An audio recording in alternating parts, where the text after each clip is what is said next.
All right, I'm going to deal with the elephant in the room. Are City actually any good? Because they're still favourites for the Champions League. That's just bizarre, isn't it? I mean, I had to do my piece on City yesterday, and I started thinking, City aren't the team they were last season. There's something missing. I looked at the stats. Yeah, it's Laporte. Well, I looked at the stats, and they've scored 65 goals this season. This time last year they scored 66. So in terms of goals, they're on a similar par, but they're not being as ruthless against teams. Defensively, they're worse off. But I think it's more than Laporte. I think it's one of those things that you can't quite, quantify. I think it's more a case of a focus thing, a drive. I just think they've switched off somewhere. There's somewhere along the line. Can you blame them for switching off if they're 20 points behind? No, and they've also had two really intense seasons where they've been so driven, so foot on the pedal. I don't think you can go again. No. After 100 points and 99 points, I think psychologically, and I think mentally, yeah, and the details that they were all across last year that Pep was across, I think they've slipped. I mean, look at John Stones, for instance. I think he's an example of the way that standards have slipped at City, how Pep hasn't quite been on top of Stones, because he wasn't even on the bench yesterday, and apparently he was just rested. Yeah. And, they had Fernandinho at centre-half. Pep, 18 months ago, a year ago, was on top of that sort of detail. And I think there's a Stones has also regressed, to be fair. Of course he has, but Pep's the sort of coach that makes players, better.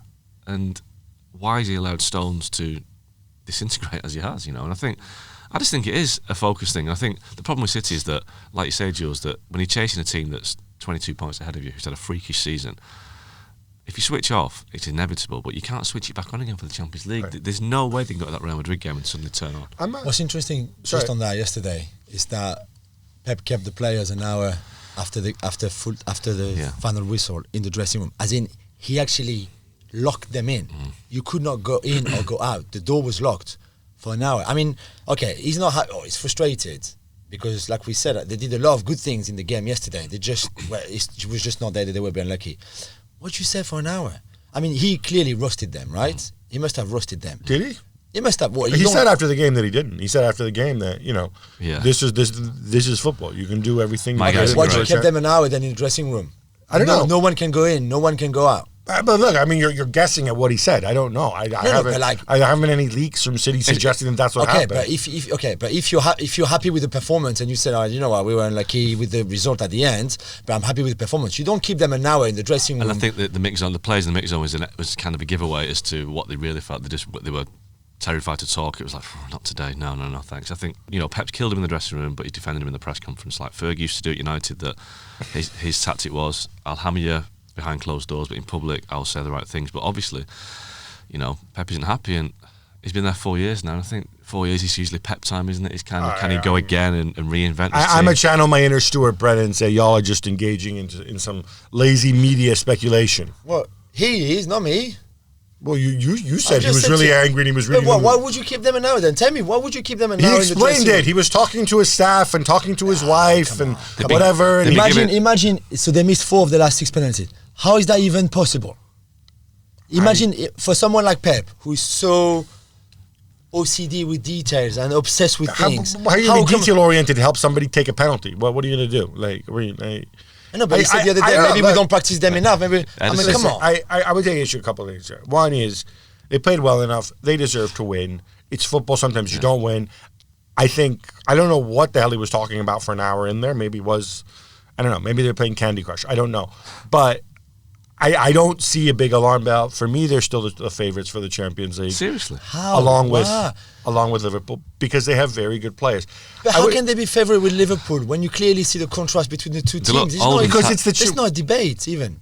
Because it's the Champions League, and they've because never the won best team doesn't always win the Champions League, and luck and happenstance. Look at the way that they went out of the Champions League the last couple of years. I'm not going to say they're owed one, but they were a better team last year, and I think that they are looking an old team, a tired team. This is a point I wanted to get into, because obviously the Silva brothers weren't there either. Bernardo came on. But you made a point that he made players better, and I was thinking about this, because Raheem Sterling, we agree, is a much better player than he was when he joined.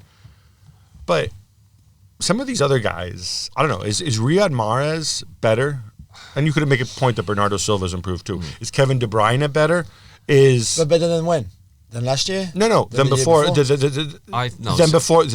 Pep came. So Kevin De Bruyne, they all are, surely. Kevin De Bruyne is a much better player now than when he was at Wolfsburg, surely. Yeah. Do you know something? Well, no, but it's not like he went there. He was he had time in between. Yeah, but he had the 1 year at City before Pep. And he was pretty good. Summer before. Yeah, but he was nowhere near as good as. Do you know what I think? What it is in year one under Pep, a lot of the City players struggled to improve. But then in year two, the improvement was so obvious and drastic. They won the league by 100 points. Year two, the improvement was there again. I think year four, the players are just mentally drained by it because he's so demanding, Pep, that I think the improvement has plateaued because he can't keep going. And I think De Bruyne has had a great season, but he also looks exhausted. Every time you see him, he's got his shoulders sagging. He looks like he needs a break. And I think there's an interesting just addition to that. We're at the Premier League mid-season break, or the mid-season break that happens 3 weeks before the team with the title. A lot of teams are taking the players away. Sunshine break, as they call it. City are giving all their players time off, so they're not going to Abu Dhabi for Sunshine, which is an interesting choice by Pep. Rather than keep them all together, that's true. He's giving them just a complete 10-day clear head, go where hit the reset button, come back, and you're still more talented than almost any other team in the world. Does that not tell you something? And win the Champions League. Does that not tell you something about what Pep? Because he rather than have them together, have the obsessed with detail, he probably realises that I've got to give these guys some headspace because psychologically they're drained. Well, thank you very much for watching ESPN on YouTube. For more sports highlights and analysis, be sure to download the ESPN app. And for live streaming, premium content, and let's not forget as well, ESPN FC 7 days a week. Subscribe to ESPN Plus.